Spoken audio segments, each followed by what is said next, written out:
Party গোটা party এখানে party রাজ্য সম্পাদক থেকে আমাদের পার্টির কর্মীরা প্রত্যেকটা দিন সেলিম দাও বলেছেন যে এক একজন কর্মী ডবল কাজ করছেন, আর আমিও বলেছি যে ভাড়াটে সৈন্য নিয়ে যুদ্ধে আমরা নামিনি।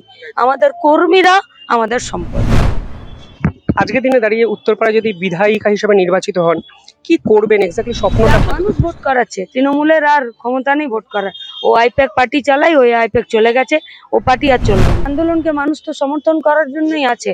যে আন্দোলনে মানুষের রুটি রুজির সমস্যা থাকবে, তার সমাধানের পথ থাকবে, সেই লড়াইকেই তো মানুষ সমর্থন করবে। সেটাই হচ্ছে, বাড়তি অস্বাভাবিক কিছু হয়। ভালো থেকে। নমস্কার, আপনারা দেখছেন দ্য ইন্ডিপেন্ডেন্ট বেঙ্গল। মীনাক্ষী মুখার্জিকে ঘিরে ধরেছে মানুষ, ভিডিও কলে লিটারালি কথা বলানোর আবদার। এক অন্যরকম চিত্র উত্তরপাড়া বিধানসভায়। মীনাক্ষী দি আমার সঙ্গে আছেন। মীনাক্ষী দি, বিপুল মানুষের সমাগম, মোহাম্মদ সেলিম এলেন, দীর্ঘ পথ হাঁটলেন, আত্মবিশ্বাস থেকে এক স্টেপ বাড়লো? আত্মবিশ্বাস আছেই। পার্টির সম্পাদক সহ গোটা পার্টি আমাদের ছাত্র যুবদেরকে, পার্টি কর্মীদেরকে লড়াই আন্দোলনে এগিয়েছেন, লড়াই আন্দোলন করতে শিখিয়েছেন, এবং পার্টি আমাদেরকে যে আদর্শ দিয়েছেন, যে আদর্শের জন্য আমরা পার্টি করি, সেই পার্টিতে মানুষের জন্য কাজ করার যে উৎসাহ, যে জেদ, সেই জেদটা আছে। এই উৎসাহ, এই জেদ এবং আন্দোলন করার জন্য রাস্তা, আদর্শবোধ যতক্ষণ রাস্তায় ছিল, মানুষ ততক্ষণ আমাদেরকে সমর্থন করেছেন, আগামী দিনেও সমর্থন করবেন। আমি কিছু মানুষের সঙ্গে কথা বলছিলাম, তারা বলছেন আপনি খুব পরিশ্রম করেছেন শেষ 2-2.5 মাসে, প্রত্যেকটি মানুষের ঘর অবধি পৌঁছানোর চেষ্টা করেছেন। স্ট্র্যাটেজিটা কি এটা ছিল যে মানুষ অবধি পৌঁছাবো অন্তত? কবে মানুষের বাড়ি অবধি পৌঁছায়নি? 60 দিনের ইনসাফ যাত্রা ছিল, বাংলা বাঁচাও যাত্রা ছিল, এবং তারপরে যেখানে পার্টি আমাদেরকে কাজের দায়িত্ব দিয়েছেন সেখানে আমরা ম্যান টু ম্যানই রিচ করেছি। সমস্যা তো মানুষের, লড়াই তো মানুষের। টিভি তো ঠিক করে দিতে পারে না, নেতাদের কথা, নেতাদের ভাষণ তো মানুষের লড়াইকে দাবি দিতে পারে না।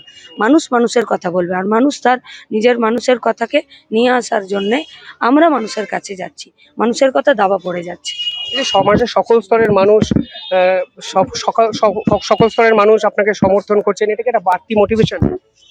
মানুষ তো সমর্থন করবেই, বামেদের আন্দোলনকে মানুষ তো সমর্থন করার জন্যই আছে। যে আন্দোলনে মানুষের রুটি রুজির সমস্যা থাকবে, তার সমাধানের পথ থাকবে, সেই লড়াইকেই তো মানুষ সমর্থন করবে। সেটাই হচ্ছে, বাড়তি অস্বাভাবিক কিছু হয়নি। দিদি, পার্টির রাজ্য সম্পাদক সেলিম দা এসছেন আপনার প্রচারে, এটা কি? রাজ্য সম্পাদক ছাত্র যুব আন্দোলনের প্রাক্তন নেতৃত্ব। এটা কি আপনার কাছে একটা? হ্যাঁ, পার্টি গোটা পার্টি এখানে পার্টির রাজ্য সম্পাদক থেকে আমাদের পার্টির কর্মীরা প্রত্যেকটা দিন সেলিম দাও বলেছেন যে এক একজন কর্মী ডবল কাজ করছেন, আর আমিও বলেছি যে ভাড়াটে সৈন্য নিয়ে যুদ্ধে আমরা নামিনি। আমাদের কর্মীরা আমাদের সম্পদ, এবং কর্মীরাই এই ভোট লড়ছেন। দিদি, কালকে এখানে অমিত শাহ আসবেন, পরে মুখ্যমন্ত্রী আসবেন। আর খুশি, চলে আসুক, উত্তরপাড়া ওদের জেতার কাজ নয়। আজকের দিনে দাঁড়িয়ে উত্তরপাড়া যদি বিধায়িকা হিসেবে নির্বাচিত হন, কি করবেন এক্স্যাক্টলি স্বপ্নটা? করেছি বিগত 5টা বছর, উত্তরপাড়ার জন্য আলাদা প্ল্যান? যা করেছি বিগত 5টা বছর, অন্যায় অত্যাচার নির্যাতনের বিরুদ্ধে রাস্তায় রুখে দাঁড়িয়েছি উত্তরপাড়া সমেত গোটা পশ্চিমবঙ্গের। তাদের সরকারি স্বাস্থ্য, শিক্ষা, কাজ এবং বিভিন্ন অন্যায় অত্যাচারের বিরুদ্ধে রাস্তাতেই থাকবো। উত্তরপাড়া মানুষ বলেন যে বিধায়ককে দেখতে পান না, মানে কাঞ্চন মল্লিক যখন জিতেছেন, এর আগেও যখন জ্যোতিকৃষ্ণ চ্যাটার্জি, সতীনাথ প্রহরাজ, সন্তোষী চ্যাটার্জি, দেখে নিন, মানুষ তাদের জন্য বলবে না, তৃণমূলের জন্য বলবে। আপনি লোকাল ইস্যুকে টার্গেট করলেন, সিএ মাঠ নিয়ে কথা বললেন, অমরেন্দ্র চট্টোপাধ্যায় নিয়ে কথা বললেন, জয়কৃষ্ণ লাইব্রেরি নিয়ে কথা বললেন। ওনারা শুধু উত্তরপাড়ার নন, ওনারা গোটা পশ্চিমবঙ্গের ঐতিহ্য, থাকেন উত্তরপাড়াতে। যারা উত্তরপাড়াকে সম্মান দিতে জানে না, তারা পশ্চিমবঙ্গকেও সম্মান দেন না। এই প্রথম দফায় ভোটের পর যে চিত্র দেখেছেন, কতটা কনফিডেন্ট অন্তত চিত্র দেখে বামেরা? মানুষ ভোট করাচ্ছে, তৃণমূলের আর ক্ষমতা নেই ভোট করার। ও আইপ্যাক পার্টি চালাই, ওই আইপ্যাক চলে গেছে, ও পার্টি আর চলবে না। তৃণমূল কংগ্রেস এবং 12টা বছর ধরে বিজেপির প্রবঞ্চনা, লাঞ্ছনা, অপমানের বিরুদ্ধে উত্তরপাড়া একত্রিত হচ্ছে নিজেদের রুটি রুজির সংগ্রামে। সমাজের সকল স্তরের মানুষ আপনাকে সমর্থন করছেন, বিভিন্ন জন সিপিআইএম এর পলিসিকে সমর্থন করছেন, ভবিষ্যতের পশ্চিমবঙ্গকে গড়ার সিপিআইএম এর পরিকল্পনাকে সমর্থন করছেন। আমরা উত্তরপাড়ার মানুষের সঙ্গে থাকবো, উত্তরপাড়া মানুষ সিপিআইএম এর ভবিষ্যৎ পরিকল্পনার সাথে থাকবে। কালকে বুদ্ধদেব ভট্টাচার্যের বউ মানে স্ত্রী ইন্টারভিউ আজকে দিয়েছিলেন আমাকে, উনি বলছেন মীনাক্ষী আমার পার্সোনাল ফেভারিট, মীনাক্ষী জিতবেন উত্তরপাড়ায়, ভরসা আপনার প্রতি অনেক বেশি। সিপিআইএম এর সব কর্মীরা তাদের বড় পরিবারের সবার নিজের।